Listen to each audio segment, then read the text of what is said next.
Everybody, it's Maria. I know it's been a while since I made a video, but I'm 4 months narcissistic, abuse free, I guess you could say. He moved out 4 months ago after he got out of the hospital. He went into the ICU and he almost died. They pulled about 40 pounds of fluid off of him, and when he got out of the hospital, he instead of coming home, he went to stay at his mom's. And he's been there for the past 4 months. Well, past 2 days, I'm taking everything out. I moved his bed and everything that he had in the bedroom out of here because I knew he wasn't coming back here. So I moved all this stuff out of the bedroom, and I've set it in the back room, and I've set all my resale stuff on it, my tubs of inventory. And so he said if I put his bed back to get in here, he'll come back home. So I am going through all these tubs of stuff, food cruise of stuff. Been going at it for a couple of days now, and I still ain't got to his bed yet. So I've got to get. I know I'm going to move his bed back in here. I'm going to let it sit here a week, and I know he's not going to come back home. And then I'm going to move it into the other bedroom and stack my tubs of comforters and sheets on it. And put my room back the way it was because I know he's not going to move back in here. And I've come to realize, I've been making it on my own just fine. It's been hard. I've had some hard times. I wake up crying a lot. I go to bed crying a lot. It's been a very emotional time for me, but I've taken a lot of time to self-heal and self-reflect on myself and everything. And really play things out and really see things for what they were, not for what I wanted them to be. And I was in love with what we could have had, what could have been, not with what was. And it's been nice having my house to myself these past 4 months, to my house to actually be my sanctuary, to not have to walk on eggshells or anything, to get to just be free and be in my house. And I've noticed my daughter has felt a freedom just being in the house. We have a freedom to us, and she's like, Mom, if he comes back, he's just going to take over control of you again. And she's right, he's just going to take over control of me again. Right now, there is no control of me, I'm not on anybody's schedule, I'm not on anybody's routine, I'm doing what I want to do, I'm doing things that make me happy. I'm working on, I just opened up another booth, I'm doing things for me, staying up late at night, educating myself on how to maximize and get the most out of my website for my cleaning business. I'm turning my space into things I want to see, pretty things I want to see, a positive wall of words of stuff that I want to see, I've redone my room. I've taken all his things out, I've erased him from out of here, and he just wants me to put his bed back in here just to try to re-hurt me again, which is not, because I have no expectations. I have expectations of moving it in here and doing the work and moving it right back out, just to pacify, to show that, yeah, I did that for you, dude. Yeah, you meant that much to me that I did that, even though you treat me like crap. Yes, I did that for you. Even though you discarded me 2 days after you come out of ICU, when I spent every moment with you, when your family decided I wasn't good enough for you, and the people you wanted with you at the end, I wasn't included in. You didn't save the last phase of your life. You didn't save any room for me to be a part of it, and you go days without speaking to me.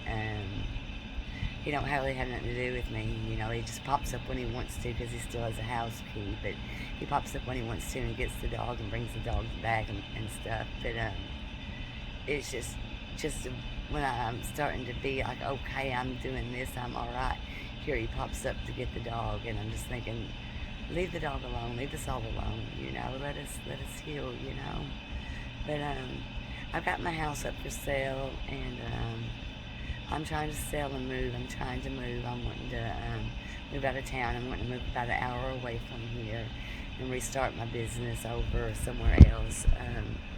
This house holds a lot of pain for me. I lost a 10-year marriage in this house. I lost a 9-year relationship with the narc in this house. So I was just like, and The last place I seen my dad was alive was in this house. You know, just this house has a lot of pain. My big kids moved out of this house. This is where I raised my family. It's the only house my 14-year-old daughter's only known. It's the only place she's ever lived. So, but this house, even the good memories hurt. It just holds a lot of pain, and I think a fresh start is what we need. To start somewhere, and we can rewrite our past. We can rewrite our future, and we can create who we want to be and the life we want to have, you know, where we go. We don't have to stay here in this pain, and I think the best thing for us to do is to move and get away from here.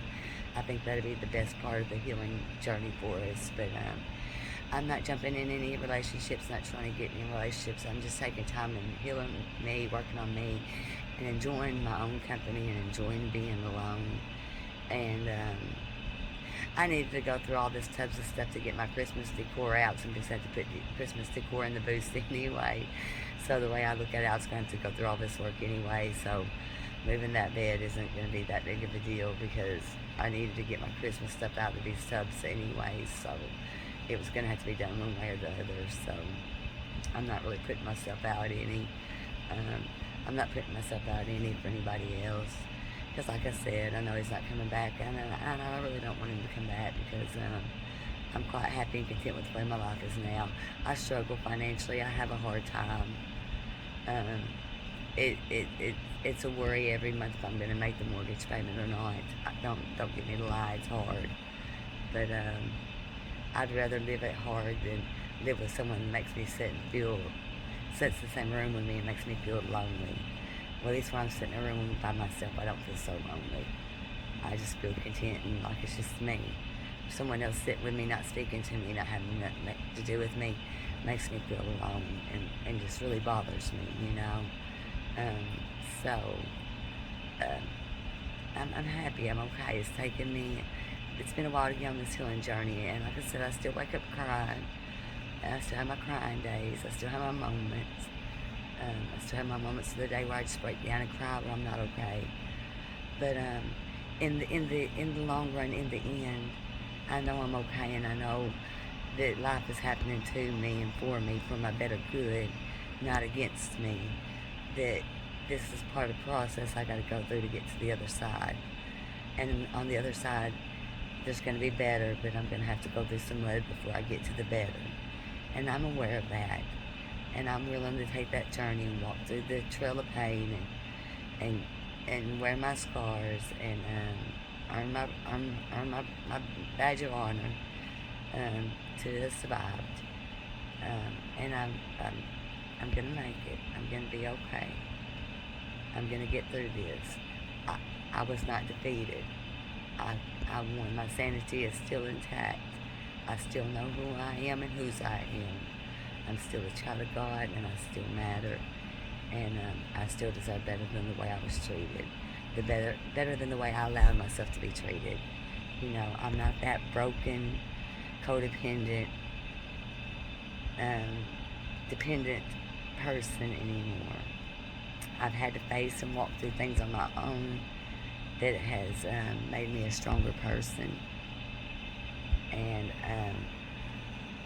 I've gone through some things and overcame some things and been able to pay some bills on months I didn't know how I was going to, and that's given me confidence and faith that I can do this. So, yeah, I'm going to be fine. Life does get better after narcissistic abuse. You just got to give it time. And it's still not just great just yet, because I'm planning on bringing the bed back in for somebody that's not going to come. How dumb is that? So I'm still not there yet. But I know the outcome. I know how it's going to play out, and I'm okay. You know, I'm okay. I'm going to be okay. This is just part of the process, and I know it. It's just playing the game, and when I get tired, I'll quit. And I already started that a long time ago when I started gray rocking, you know. I quit when I started gray rocking. I went silent, stopped giving any emotion. I quit then. So it is what it is. And it is hard after a narcissistic relationship. It is hard. It's real hard. It seems like the end of life. I wanted to take my life several times, and some days I still do, but I know it's not the answer, and I know it's going to get better, but I know there's still going to be some bumps in the road before it gets better, and I'm powered up. I got my armor on, and I'm ready to walk through it. You know, I know what lies ahead of me. I know the work that lies ahead of me, and I'm willing to do it. I'm willing to take it on, and walk through it with the best grace and dignity I can, and get to the other side and look back on this one day and hopefully laugh, and hopefully make sense of some of it. And maybe it may never make sense to me, but at least I know the parts that I played in it, the parts that I allowed, and where I should have spoke up where I didn't, where I should have stood up where I didn't, where I should have walked away and I didn't. I know my parts I played, so I now that I know I can do better. Now that I know what I know, I can make better choices and do better. My eyes are opened and I now see. I'm not as naive as I once was. I've grown up a lot, and this has shown me things that I had very deep in me since childhood that I needed to work on, and I'm addressing that, and I'm working with my inner child, and I'm loving that little girl inside of me, and I'm giving her what she should have gotten as a child, so she doesn't need it from others, and I'm going to be okay. In the grand scheme of things, if you're sitting there thinking this is the end all be all and life's never going to be okay, you're never going to experience joy again, hang on. Joy, it will come. It comes in spurts, it comes in moments, but it will come, and it will come to stay again for a while. And troubles will come, and joy will come again. It's a cycle of life.